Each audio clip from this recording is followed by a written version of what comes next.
All right. Good morning, everyone, and welcome back. Cynical optimist. I'm gonna highlight you. You are the first one in. And hold on.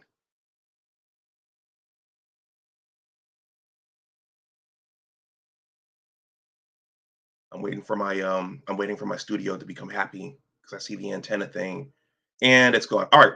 Salute to cynical optimist. You are the first one in. So Super Tris. He's second. Yeah. So I am off the August break.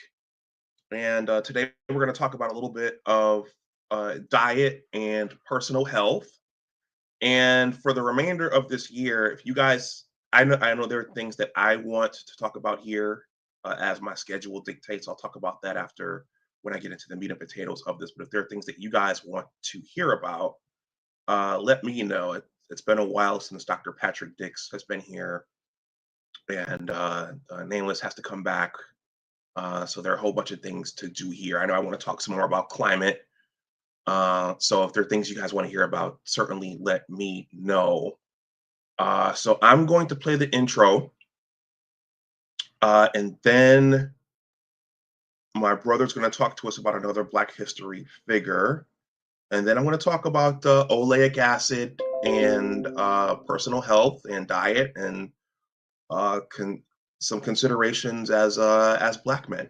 I'm starting to piece a lot of things together here, and we're going to talk about that. Today's going to be a bit of a talk about diet and personal health, and maybe a little bit of a personal journal. Anyway, I'll see you on the other side, and we will jump in. So I'm thinking about what you're saying, and I think this is the significance of when you say the technology is running so far out ahead of the biology, right? Because it's almost shattering that part of our natural um, programming. So what's going on, what that really talks to is the reason why it's done that way is our systems operate on a seniority based modality. So the older the particular system we've adopted, the more powerful that neurological pathway and impulse. That's why these studies are critical. Everything in our biology is predicated on these kinds of principles. The reasons why we were able to evolve as a group, because there were certain things that we were able to lean on from the group aggregate existence that allows for us to do things as individuals that are defined as healthy. And when you begin to do wholesale swapping out on a one-for-one of social modality versus technological introduction, then you begin to atrophy a lot of these things and you start having deficiencies in ways you had no idea, or you get unintended emergent behavior, as we're seeing with the behavioral sinks, for example. It's all connected to social roles, in my subjective opinion.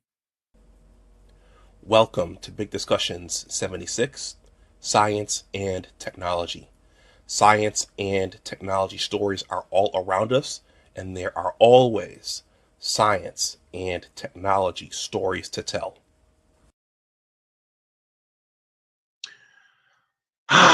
Listening to the nameless protagonist uh, uh, talk about these subject matters, it's like listening to a symphony when nameless when he gets going about modalities and behavioral sinks, and it's like listening to a symphony. I look forward to our next talk. All right, so this morning I'm going to talk about what is oleic acid and why it's important. And so this is going to have a health and nutrition and diet theme to it. I hope somebody gets something from it other than me. It's going to be a bit of a confessional and a personal journal, in addition to maybe passing on some information to you all. But before I get into that, well, this is Big Discussion 76, Science and Technology. Please like, share, and subscribe, especially if you are new. And with that, we're gonna do we're gonna highlight another Black History figure. So I have my brother Omal Dunbar here, and he's gonna walk us through another individual. Good morning, bro.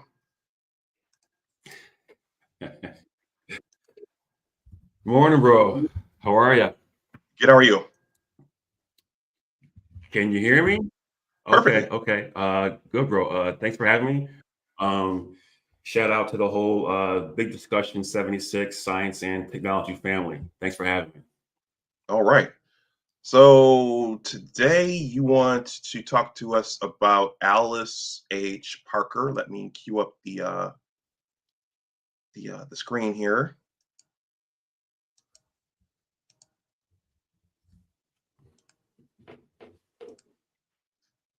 and there she is. Yeah, so Alice Parker is a pretty significant inventor globally. Okay, this isn't just like her contribution didn't just help our country. It helped every country around the world that could afford this home heating technology. Her intellectual property or her patent was for the modern day HVAC system. So just to give you a little bit of some background on Alice, she was born in 1895 in the Morristown, New Jersey area. When she made it into college, she'd actually went to Howard. Um, she patented her, or she filed for her HVAC patent. She filed for her HVAC patent before the Civil War and before the women's liberation movement, which at that time would have been pretty profound. You know, nowadays that would be nothing for uh, a woman to file for a patent, but at that time that was kind of a big deal. So, um, yeah, her invention introduced the central heating system powered by natural gas, and that was a major innovation at that time when coal and wood were the primary sources. Her design pulled in cold air, warmed it through a exchanger, and then distributed it through ducts throughout the home. And that is the foundation of the modern day HVAC system. And if you can just click through the pictures, the AI art came out really good, and I'm so glad that it did. Um, because just as I've mentioned in the past, a lot of the photographs of these inventors were not handled properly. So that first image that you saw, hopefully that's her. Hopefully that's really her. At some point, I'm going to do a deep dive and actually spend some time and spend some energy on hoping to find the actual pictures of these Black inventors, especially preceding the 1900s, because some of these pictures are just recycled over and over again. You know, if when we're looking at inventors of the late 1800s and the early 1900s. So if you click through the next slides, bro, Hmm. um, the the AI art came out really good. Um, yeah, the fashions and the hairstyles of that era came out looking really good, and the AI, put her initial central heating HVAC system in the background along with the American flag. So next slide, please. Yes, sir. Okay, Next I'm going to slide. read. I'm going to Sure. read something Cynical Optimist says here. He says, "This reminds me of the history of Frederick McKinley Jones, who created the first portable transport refrigeration unit, patenting in 1940." Okay, that might be someone cool to highlight as well. Thank you, cynical optimist. Okay. Thank you, cynical optimist. So the AI art. Okay. So, all right. So these are all images you fed the AI based upon her name, and it gave you this, or Well, specifically, there's been some talk in these internet streets about Black American culture and Mhm. our contributions to our country. So I wanted these images to appear patriotic as well as accurate in terms of fashion, hairstyles, while also including drawings of the IP, tools of that era. So each image I wanted to include the American flag as well as diagrams or images of the actual products. okay. I will scroll through to the next one. Yes, sir. And then also keep in mind, um, eventually someone would have come up with this, although Alice Parker, was the first, at least the first to file a patent.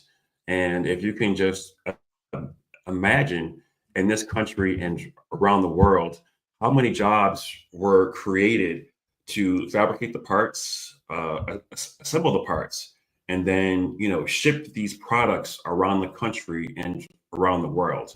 So this is significant when I know that we are just entering the fall season for many of us, especially those who live in the South. You're starting to turn down your AC, and in a couple of weeks or in a couple of months, you're going to turn on your central heating. And so when you think about the convenience of having central heating, just remember that this all started with Alice Parker. Okay. I think there's one more picture in the slideshow. Next slide, please, bro. Yes. Yes.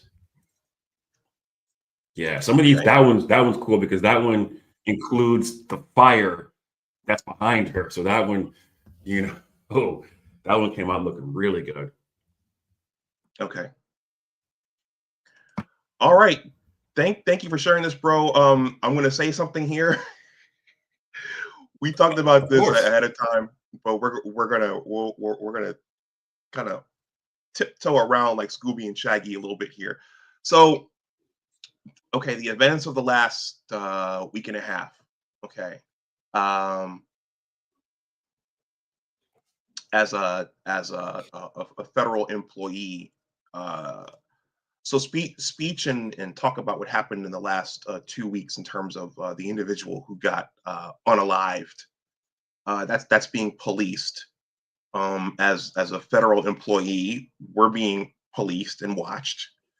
So I have to be careful about talking about that. And I did give a reaction to it on my original channel, and I set that to private. But me and my brother, we talked about this beforehand, and I think based upon what he just talked about, I think it's appropriate to say that in terms of the perceptions of our people, this is very, very significant and important because we have in large part forgotten what we've done and what we've contributed and how this country was built. And it's important for us to know where we came from and what we did and what we invented for our own sake, but also when we're hearing opinions about our community, it's important to be able to remind others of what we did and what was contributed to this country and the world. Our people are facing some unprecedented and very difficult circumstances right now. Many things are coming from the outside, many things are self-inflicted, but it's important to keep in mind what was contributed and what was created that helped the country and the world here. Absolutely. And then also for the Big Discussions 76 Science and Technology family, these AI images are going to land on T-shirts within the next couple of months.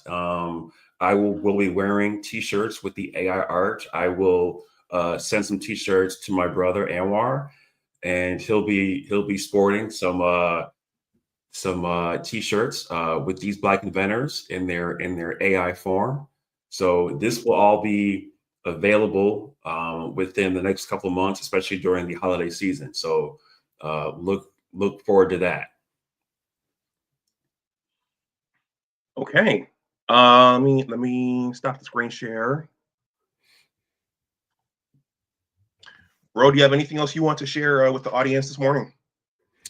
No, it's good to be back. I'd actually missed doing this Saturday mornings. At first it was a bit of a struggle setting up the camera and the lights and just getting everything properly set up. But with practice and reps, it just gets easier.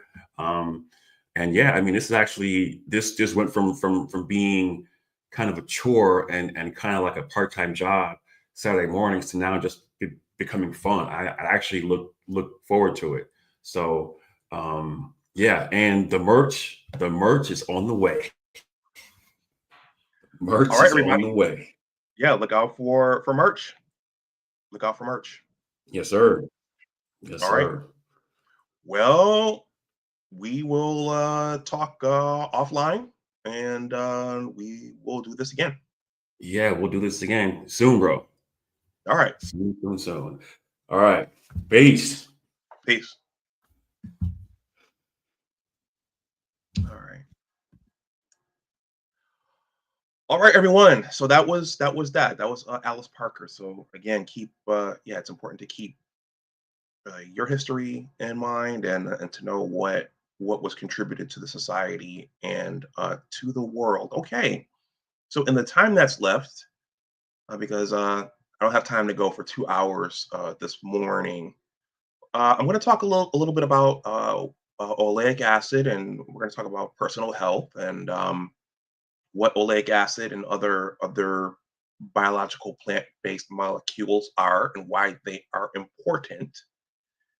And this is going to be a bit of a journal / diary for me, but also an informational for you all. So I'm gonna freestyle this one. So personal health. Personal health. How do you know you're healthy? Can you tell if a person is healthy by looking at them from the outside? Uh, can a person look good on the outside? Can they be healthy on the outside and have all kinds of health complications on the inside? Uh, can you tell how someone is doing by looking at them? Okay, that's a rhetorical question. And then another question is, how is it that someone who exercises regularly and eats right may die early, while someone who eats a lot of pork and salt and smokes cigarettes and drinks, how is it that some of those individuals live until they're 90 years old and maybe even further? That's one of the mysteries, I think, of humanity. I think that's one of the mysteries of science. I think that's one of the mysteries of health. And you guys let me know what you think about any of this in the super chat there. If anybody wants to make a donation to the channel, my information is there in the ticker. So let's start with T Riddler. T Riddler, over on my original channel, I shared a live stream from a gentleman named Curtis Schoon on Tuesday night on my community tab on that channel. And T Riddler responded, where's the content? So in other words, I read that to mean, okay, you're sharing this with us, but where's your content, Dr. Dunbar? We want to hear from you. We want, where's your content? So I just want to say that I appreciate that. I appreciate you guys who come and listen to me, and you guys who look forward to listening to me. And I'll just say that, there's been a lot going on over the last 2 months. I'm getting ready for a conference this week in my first time vending, where I'll be selling my book. But what I'm trying to say is it's a full life between my day job, between trying to launch as an author, between YouTubing. It's a full life, and then there are personal commitments and family commitments, and there are only 168 hours in the week. So sometimes there's not enough time to do everything. And then somewhere in there, you have to also take time for yourself and exercise and walk, and you have to try to eat right. So your life is it's an amalgamation of many things, and sometimes there's not enough time to do everything. So I appreciate that comment, T. Riddler, and those of you who keep coming back. And it's a challenge working your personal health in there, diet, exercise, mental health. So I think that's a good jumping off point for this, that question, and then that little discussion there about what T. Riddler asked me. So you guys, again, you let me know what you think about any of this. So oleic acid, why is that important? So you guys know I shared parts of this here on my channel about my own health journey. Weight, I think I have my father's genes. So I think battling to keep weight down is going to be a lifetime thing, and that's going to involve in part exercise, but in large part diet. And so I've been working on that, and I'm down. Okay, the key is going to be staying down throughout the holiday season, but also retaining my dietary habits, my new dietary habits, which I'm going to talk to you about shortly.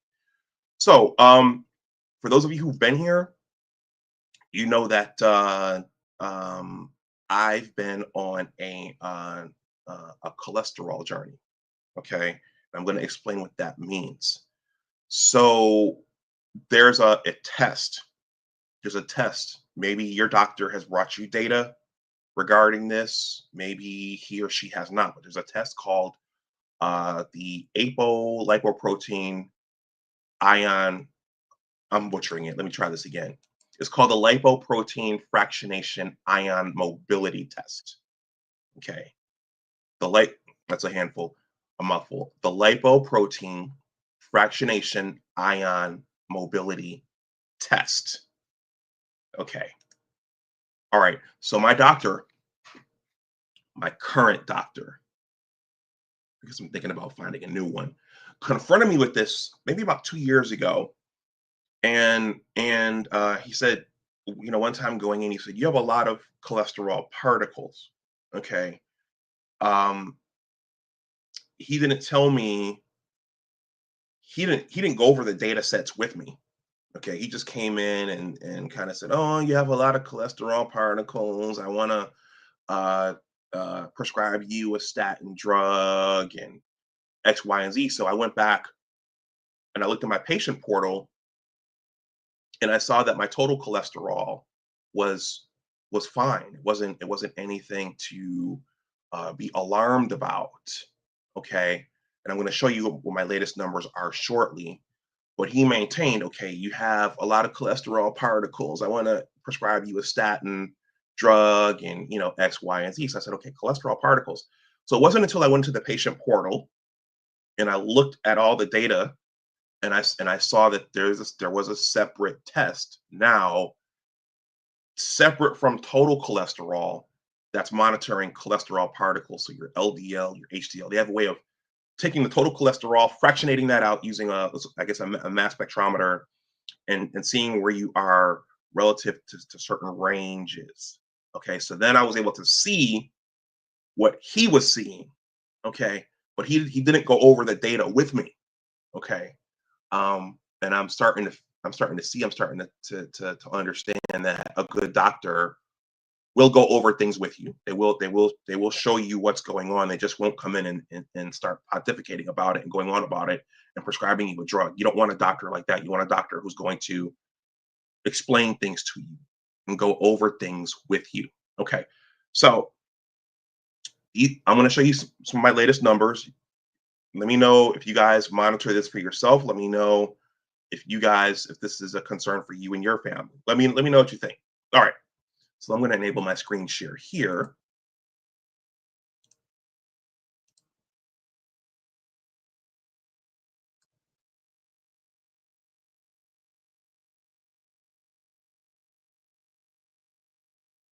All right, there. This is not my social security number, so you guys can't glean anything from this. So this is from my patient portal here. I don't know if you guys can see that, but the total cholesterol.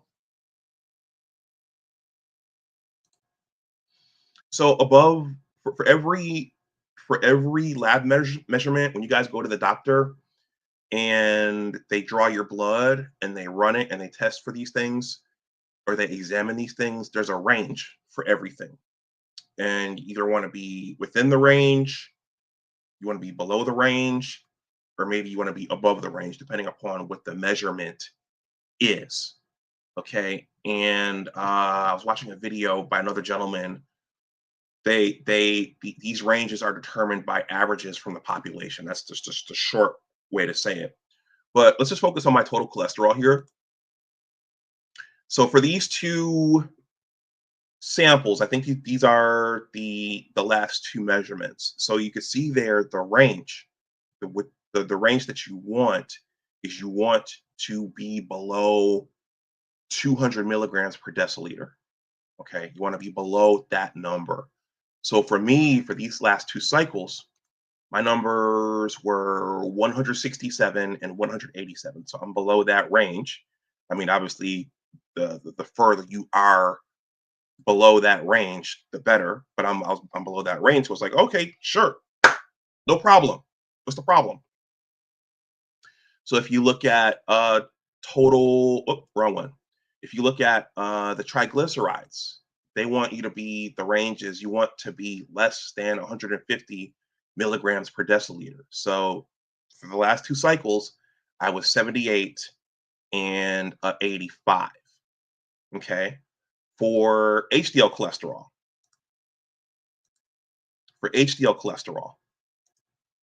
you want to be, let's see, greater than 40 mgs per deciliter, 40 milligrams per deciliter. I was right on the border, 41 for 43, 41 and 43. And then here they took the ratio of cholesterol to HDL cholesterol, and you want to be less than 5. Okay, so I was at 4.1 and 4.3. Now this is for total. And then for non-HDL cholesterol, I'm assuming that's LDL cholesterol, they want you, the range says to be below 130 milligrams per deciliter. I was at 126, kind of borderline, but just below. Okay, so looking at these numbers, what's the problem? Okay, what's going on? I mean, why worry? Okay, so now they have this new assay. They have this new test.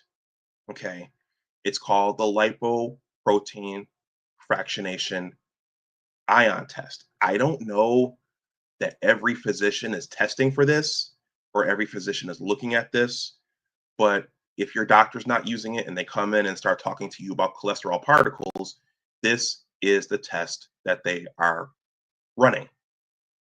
So you guys should know that.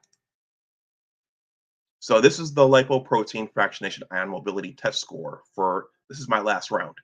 Okay, so for the LDL particle number, again, this is different from total cholesterol. It is, I'm above the range. So 1,934. This cutoff here is ideally you want to be 1,138 nanomolar. Okay, so this is measuring concentration. Okay, so I'm almost twofold over. I think that's I calculated the percentages myself. Anyway, so that's almost twofold over. That's almost a fold over, almost 2 times. So my LDL small, yeah, 471. You want to be less than 142. So I'm about 3 times over. LDL medium, they want you to, this says less than 215. I'm at 416, so I'm about one again, twofold, okay, or one-fold over. So HDL large, 4,806. So I'm, and you want to be higher than 6,729. So I'm under there. Okay.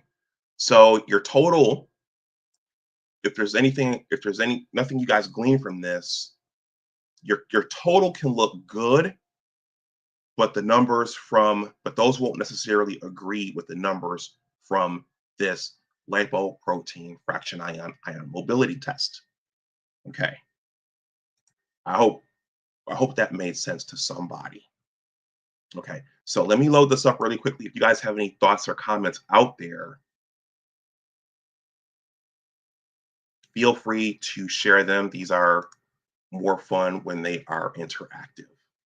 And let's see, I'm not going to go for much longer.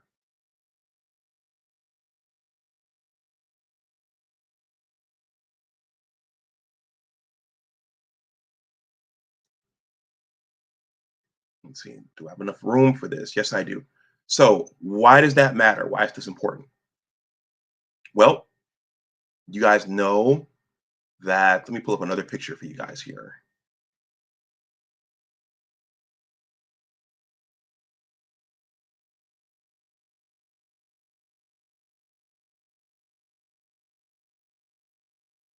Let's see, where's the bloodstream? Where's the bloodstream? Where's the bloodstream?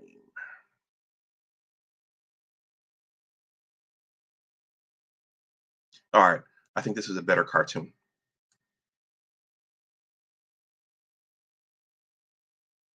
All right, so you guys know that each of us has a circulatory system. We're multicellular organisms. So you have a heart, arteries, veins, capillaries, and you functioning normally and in a healthy way is dependent upon blood flowing to each of your organs and having low blood pressure as opposed to high blood pressure. So the concern is if you have too much LDL, low density lipoprotein, that can build up in your blood vessels, and that can eventually clog your blood vessels, okay, causing a heart attack or some other cardiovascular event. So cholesterol, this is the basis for a lot of our hormones. Okay, anytime you eat meat, you're going to ingest cholesterol. Anytime you eat animal products, animal proteins, you're going to ingest cholesterol. Anytime you eat dairy, you're going to ingest cholesterol. Now, here's the trick. Your body, even if you don't ingest cholesterol, your body still makes cholesterol. Okay, your body can make cholesterol, and it does. I believe that occurs in your liver. So there are two forms that you want to think about here. This is good cholesterol, high density lipoprotein, HDL cholesterol, and low density lipoprotein, LDL. This is the one that can potentially clog your blood vessels, generate plaques, cause your arteries to harden. This is what you want less of. So even if your total, according to this assay, even if your total is down, if your ratios are off, you're still at some sort of risk. So my doctor, his immediate remedy was to prescribe a statin drug. This one is rosuvastatin.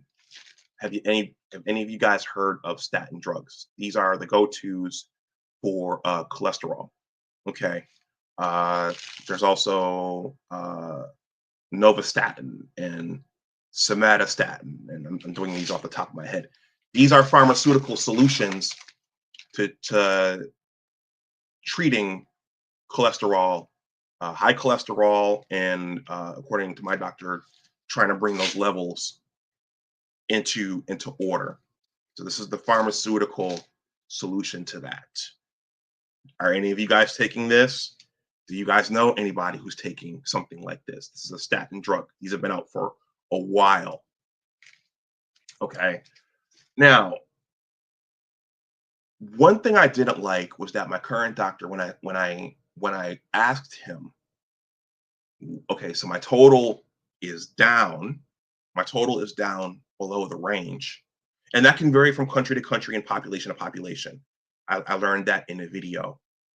But when I asked him, okay, what's causing that? What's causing those levels to be like that? He kind of said, oh, well, maybe it's family history, maybe it's genetics. And we didn't spend a lot of time there on what could be causing it and what could naturally be done to remedy the situation. That bothered me. I think, and then I started to understand. I don't know if any of you guys remember Dr. Sebi. Okay, Dr. Sebi died around the same time Nipsey Hussle died, I think slightly before. But then I started to think about, okay, number one, my mother has always been about being natural. And then I recalled that, okay, one of the criticisms of our medical system in this country and the pharmaceutical industry is that they don't want to heal people. The goal is to treat it and continue to profit off of sickness.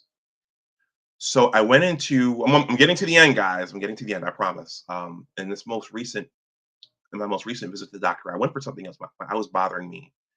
And my doctor came in and he said, he didn't really pay much attention as to why I was there. But he came in and said, okay, are you taking the drug? First thing he asked me, are you taking the drug? Okay. And I gave him a half-ass answer. And he looked at me and he said, well, I want to draw your blood. And that's when I told him, I said, you know what, doc, I lied. I'm not taking the drug. And I didn't come here for you to draw my blood. I came here to get the referral from my eye. And on my way out, I felt myself get a little aggressive. And on the way out, he said something to me. He said, well, I'll see you again in another 4 months. I'll see you again around December. Start taking them. Do it for me. Okay. He said, do it for me. Not for me, for him. He said, he said, think about doing it for me. And I thought that was kind of weird. And I wondered, okay, am I a part of some sort of study? Is he taking my numbers and using it in some sort of study or some sort of trial? Is he getting paid for this? Okay. Does he have a vested interest in me taking this drug beyond my personal health? And that's when I said, man, I almost saw this guy a couple weeks ago. Our schedules just didn't coincide. And amongst the elderly, sometimes dinner actually means brunch. So that's a little riddle. I won't tell you guys what that means. But long story short, I wondered, why would he say, take it for me? Okay. And I kind of had the inkling, and I kind of said to myself, okay, does he have an interest in me taking this drug other than my own personal health? And that's when I said, okay, well, I don't know if I'm going to come back and see this doctor, number one. And number two, I feel like there's something else going on here. So long story short, oleic acid. So I think after my doctor's visits, when I got my last round of numbers, I really started becoming, at least trying to become more vigilant about exercising. That it was the summertime, so you go out and bike. And also I started thinking about what were more natural and healthy foods. how could I tweak my diet under my current circumstances, having to go into the office now 5 days a week and having it being harder to exercise? What dietary tweaks could I make that could change my blood chemistry, this part of my blood chemistry, because everything else was pretty much fine. Oh, the other thing, I had been vitamin D deficient for a while, and at some point, my doctor came in. The same gentleman came in and said, "Okay, you have a lot of homocysteine, so I'm gonna administer you folic acid. That's an antioxidant." So all these things, LDL, inflammation, those things lend themselves to cardiovascular disease. Okay, the vitamin D deficiency. I don't know where that came from, but he came in and he started talking about that as well, homocysteine, but he didn't seem to make an effort to connect the dots and say, okay, this is why. This is what's causing this. I think you want a doctor who's going to help connect the dots for you, and then try to help you find a natural way to overcome whatever it is you're dealing with. Okay. So I was talking with a coworker about this, and she said, okay, well, one of the things you want to do is you want to start eating these regularly. Are you guys familiar with this?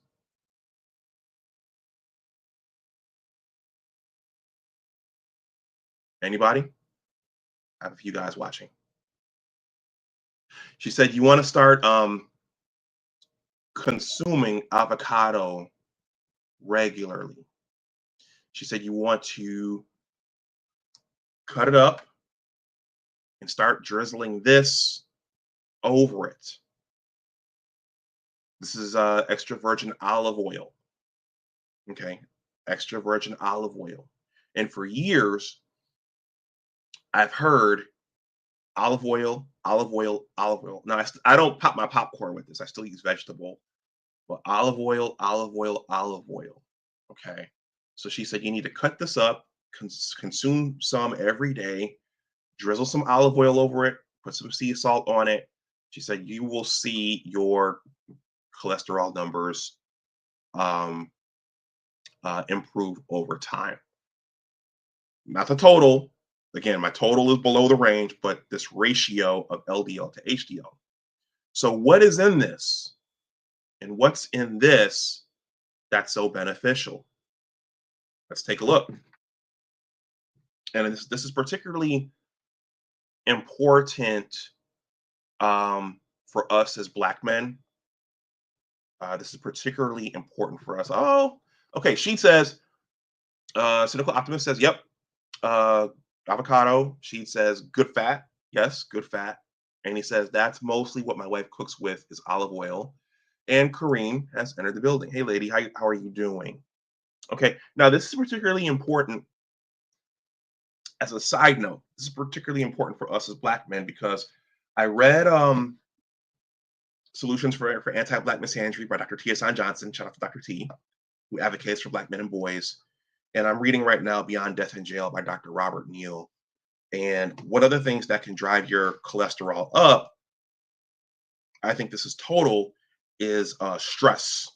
Stress can apparently drive up your cholesterol. So for us as Black men, it's very, very important to mind your environment, who's in it, who's coming in, who's coming out, and what they're doing there. That's a quick aside. So this is not just diet. So diet plays a huge role. So what's so valuable about avocado and olive oil?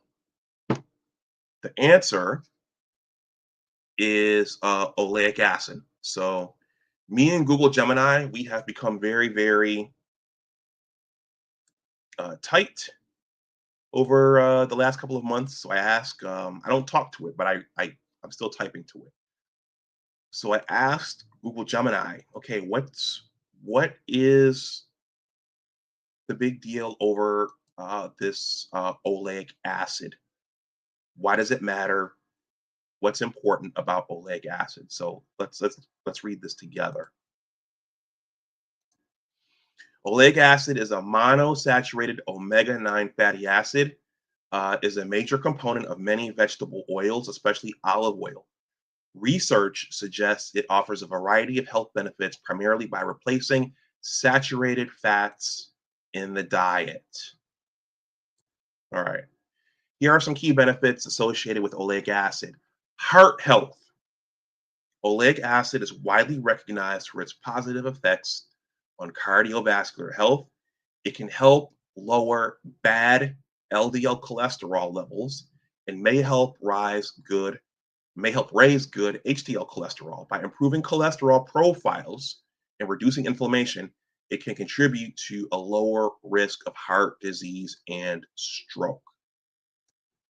Okay, remember, it's not your total might be good, but what are your profiles? That's the key word in what I just read, the profile. That's what a lot of doctors are looking at now.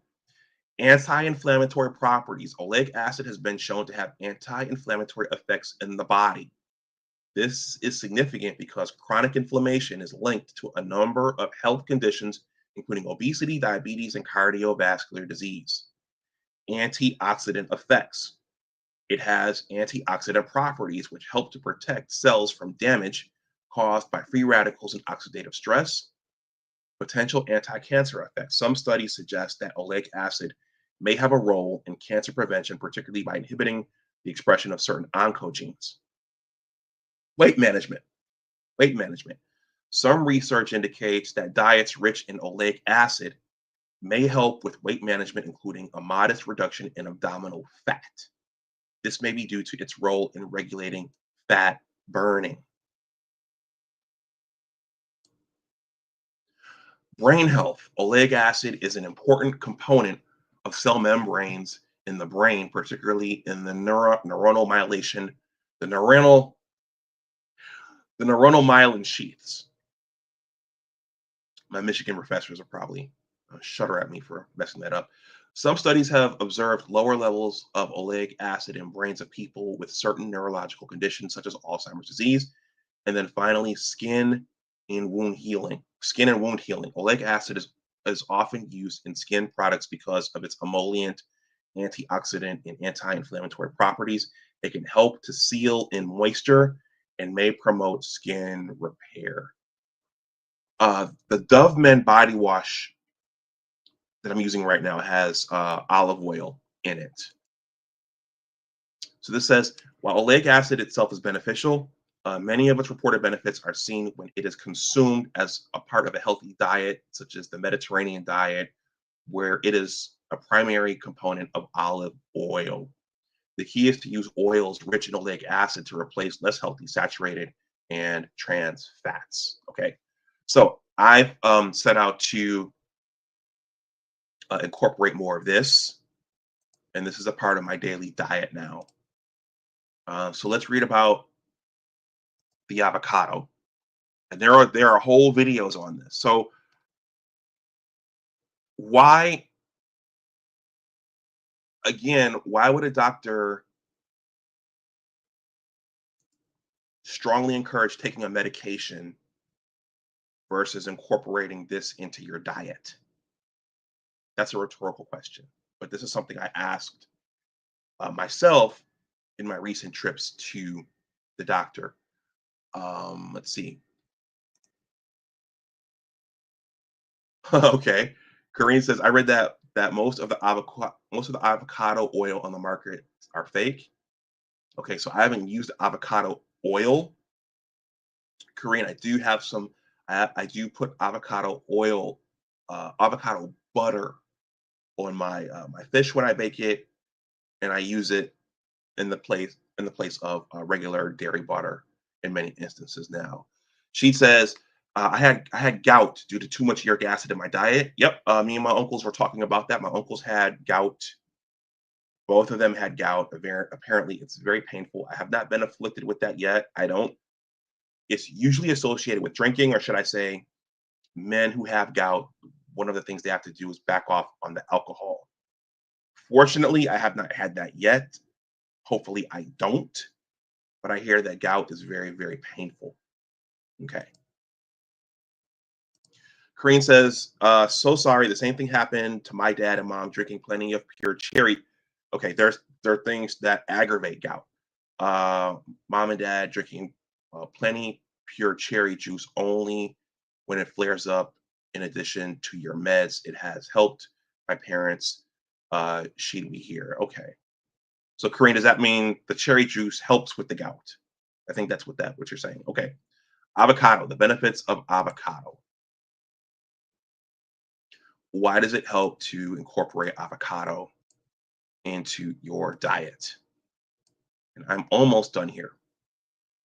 Once again, from Google Gemini, there are whole videos on this on YouTube as well. If you want to learn more, I'll probably revisit this in the future. Okay. Avocados are a nutrient-dense fruit, so it's a fruit. Do you guys know, and gal, you know what designates a fruit versus a vegetable? Avocado is a fruit. Avocados are a nutrient-dense fruit with a wide range of health benefits attributed to their rich content of healthy fats, fiber, vitamins, and minerals. Here's the breakdown of the key benefits of avocados. Heart health. Healthy facts. Avocados are rich in monounsaturated fats, particularly oleic acid. So we're back to oleic acid. Okay. These fats can help lower bad LDL cholesterol while increasing good HDL cholesterol, which reduces the risk of heart disease and stroke. Potassium. Avocados are an excellent source of potassium, containing more than bananas. Potassium is essential for maintaining healthy blood pressure and proper heart function.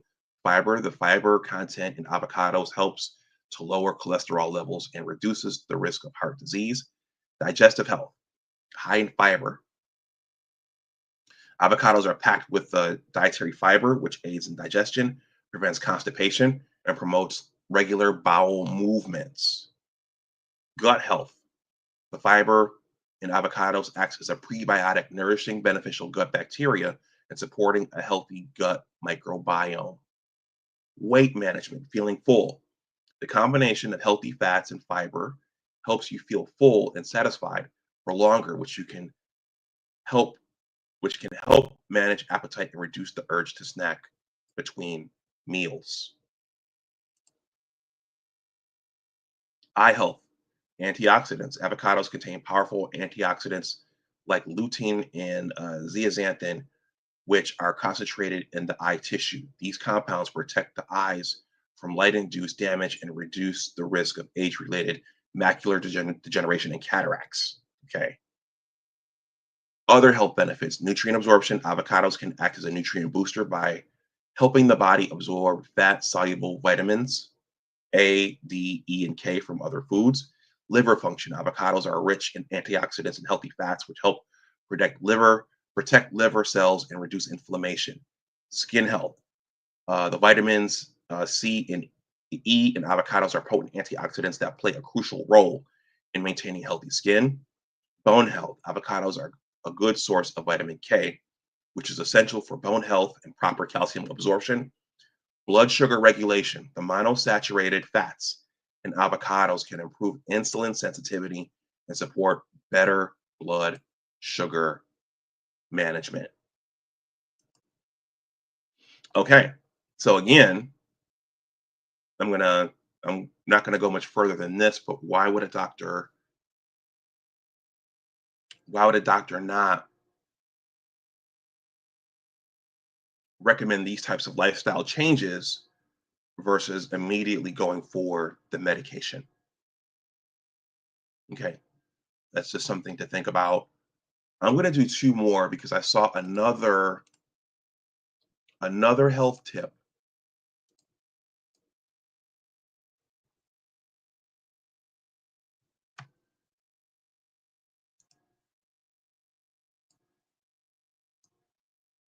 These are our dietary tweaks, okay? Things you can start to incorporate every day.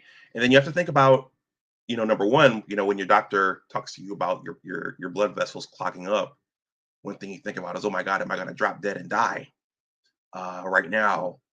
But you also have to think about, as you get on in life, how many medications do you want to have to take? Okay, do you want to a whole nightstand full of medications as you progress? Okay, or do you want to take fewer of them? I'd rather take fewer. So another dietary tweak I've made is incorporating more walnuts. Okay, this is a simple tweak. So what are the benefits of walnuts? Okay, let's take a look at that.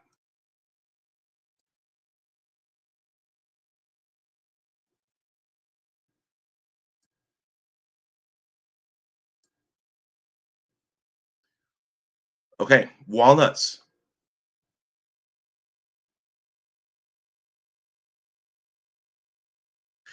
Walnuts are often considered a superfood due to their impressive nutritional profile and the wide range of health benefits they offer. They are rich in various nutrients, including healthy fats, antioxidants, vitamins, and minerals. Remember, she just mentioned healthy fats about 15 minutes ago.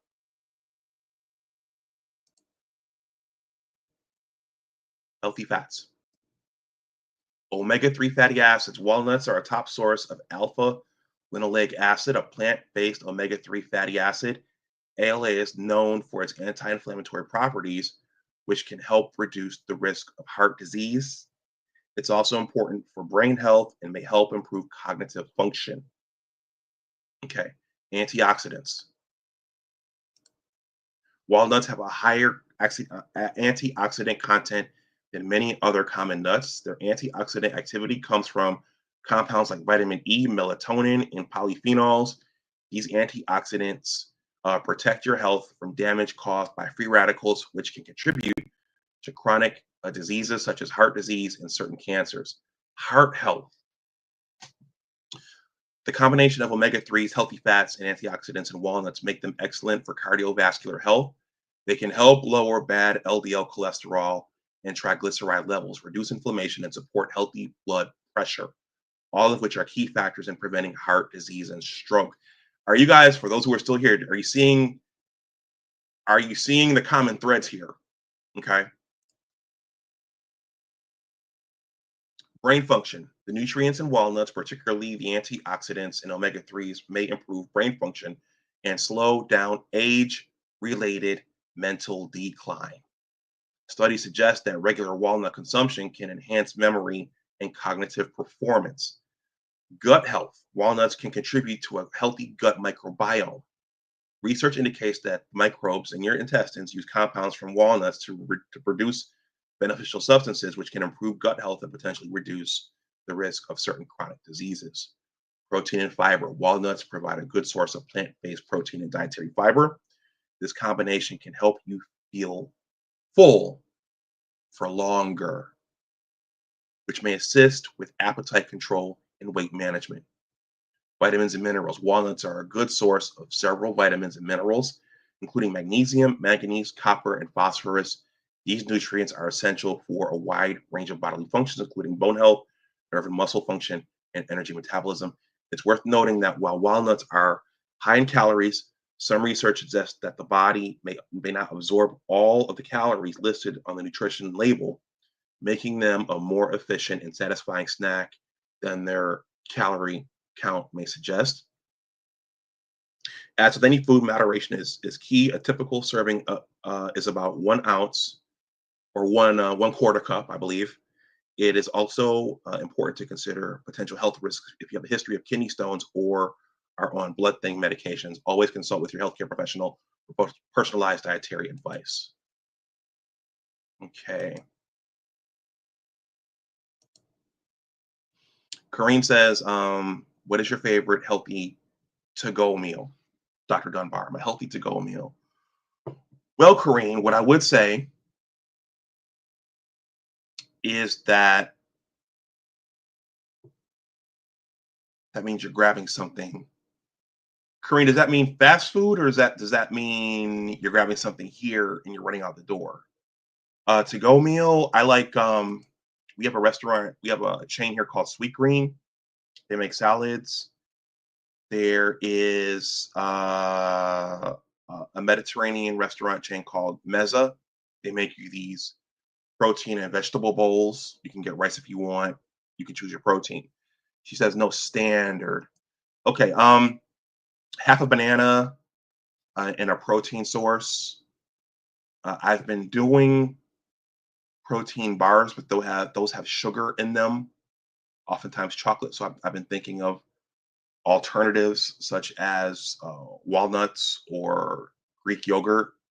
I'm trying to now substitute the walnuts for the Greek yogurt because the Greek yogurt is dairy and it has some cholesterol in it. So it's important. It's important to get protein in. Oh, she says, meaning what you prepare it at home. Okay, then she gave me a thumbs up. So I think we're good there. I'm gonna read one more, guys and gal, because I've started incorporating another nut as well. And this is the basic crap. Close my Gmail accounts.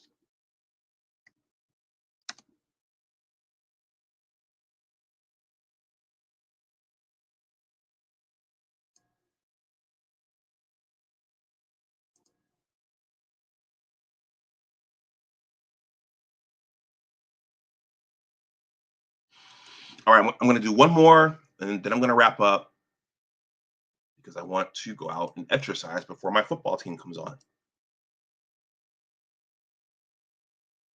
Okay, I've started incorporating more as a snack peanuts, substituting out the Frito-Lay corn chips for peanuts. Okay, so I think I asked Gemini, are there health benefits to peanuts? And it says, yes, there are numerous benefits to eating peanuts. While often grouped with tree nuts, peanuts are actually legumes and are a nutrient-dense food that can be a healthy part of your diet. Peanuts are packed with essential nutrients, including protein. They are an excellent source of plant-based protein, which is vital for muscle growth and repair. Healthy fats. Peanuts are high in unsaturated fats, particularly monounsaturated and polyunsaturated fats. These are considered good fats that can help lower cholesterol. Fiber. Peanuts contain dietary fiber, which aids in digestion and helps you feel full, which can be beneficial for weight management. Vitamins and minerals. They are a good source of various vitamins and minerals, including vitamin B vitamins, vitamin E, magnesium, phosphorus, potassium, and zinc. Antioxidants. Peanuts are rich in antioxidants such as resveratrol and flavonoids, which help protect cells from damage and reduce inflammation. Health benefits. The combination of healthy fats, fiber, and other compounds can help lower bad cholesterol and blood pressure, including, reducing the risk of heart disease and stroke. Blood sugar control. Blood sugar control. Peanuts have a low glycemic index and are low in carbohydrates, but high in protein and fiber. This can help stabilize blood sugar levels and improve insulin sensitivity, making them a good option for people with diabetes, weight management. The protein and fiber content in peanuts can increase feelings of fullness and satiety, which may help you eat fewer calories overall and assist with weight loss for maintenance. Brain health, we're almost at the end here. Nutrients like niacin and vitamin E found in peanuts are important for brain function and can help protect against age-related cognitive decline. Reduce inflammation. The antioxidants in peanuts have anti-inflammatory properties, which can help lower the risk of chronic diseases linked to inflammation. Portion size. This is under important considerations. Peanuts are calorie dense, so it's important to be mindful of portion sizes to avoid excessive calorie intake and potential weight gain. A small handful is typically recommended.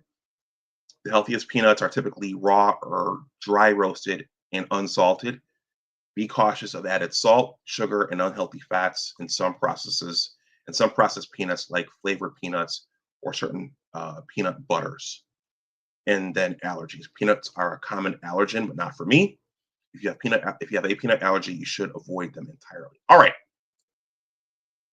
So I hope you guys, again, this is a bit of a journal for me, but also information I wanted to share with my subs.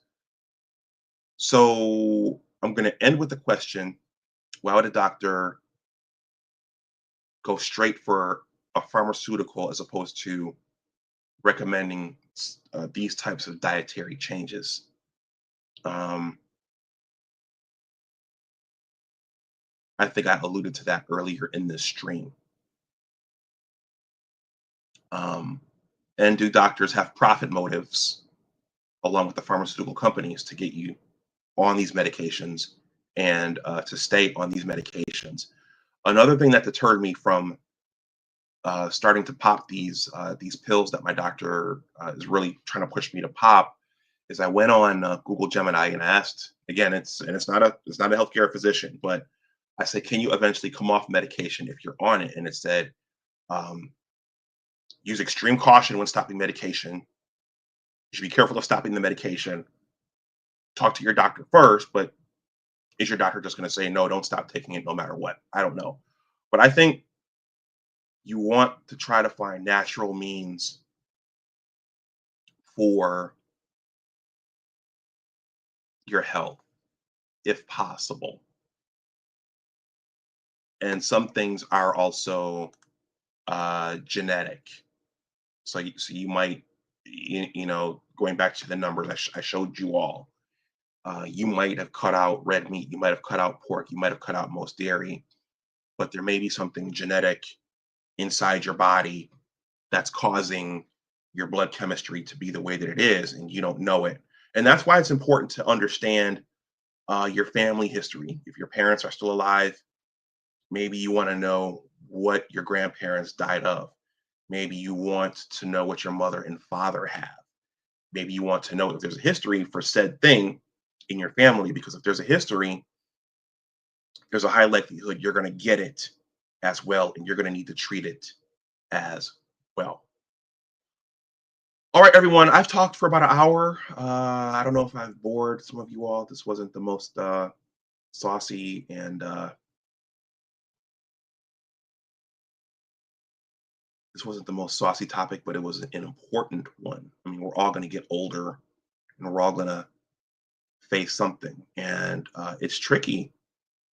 It's tricky to keep eating the right way. And it's tricky with the demands of life. It's tricky to keep exercising the way that you need to when you're commuting to the office every day. It's tricky throughout the year when there are birthday celebrations and when there's a Thanksgiving and a Christmas and there are holiday parties, and when you're going through personal things like relationships. For some people, food is a drug. Food is a form of treatment. So it's difficult. It's not always easy to keep doing the right things. And our bodies change. Your body's different when you're a middle schooler versus a teenager versus in your 20s versus being in your 30s and your 40s and your 50s and your 60s. Your bodies change. So it's tricky to keep things on track as you age and as you go throughout life. Okay.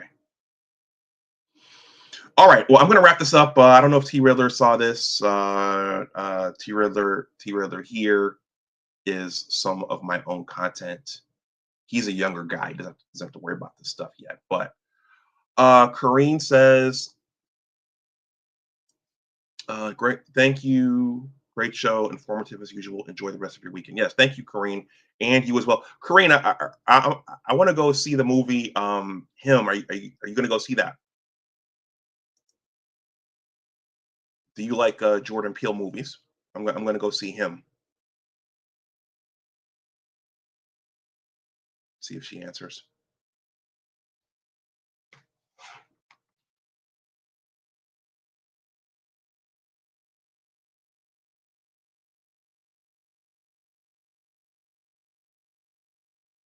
Okay. She says, no, I'm not a horror movie fan. You know what? I thought it was a sports movie initially, but it is that, but it's a horror movie, which is consistent with what Jordan Peele puts out stuff like that.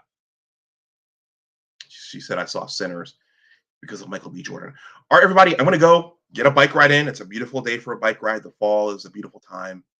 and the weather is beautiful, and it's a good way to burn calories and get some see nature, and to get some exercise in. So thank you for watching. If you're on the replay, gang, and you have some thoughts and observations or reaction, please leave those in the comment section. If you're on your own health journey, if you have your own things that you battle with and you've been battling with, you don't trust your doctor. And that's the other thing. I'm on the lookout now for, my mother always talks about getting a Black doctor. I think because genetically, in terms of race, we are different in many ways. I think right now, yeah, I think I'm going to try to switch to a Black doctor. Okay. A doctor should be able to explain to you what's going on. They shouldn't just hand you a pill and say, take this. They should be able to talk to you and explain what's going on. And you shouldn't just blindly take what they say as the gospel. All right, everyone, this is Big Discussions, 76 Science and Technology. If you want to donate something to the channel, that information is right there in the ticker. And it's also in the description box for the replay of this. The link to my book is in the description box, as well as an email in case you want to join my newsletter whenever I resume that. I've suspended my subscription to that, but I do intend to resume that when I have more time, but I can still collect names as a content creator. So with that, everyone, enjoy the rest of your Saturday. Look out for the next one. As always, remember that your attitude determines your altitude. Always try to do your best. Take care, and I will talk to you the next time. And try to live as healthy a lifestyle as you can. All right, take care, and I'll talk to you the next time. Bye-bye.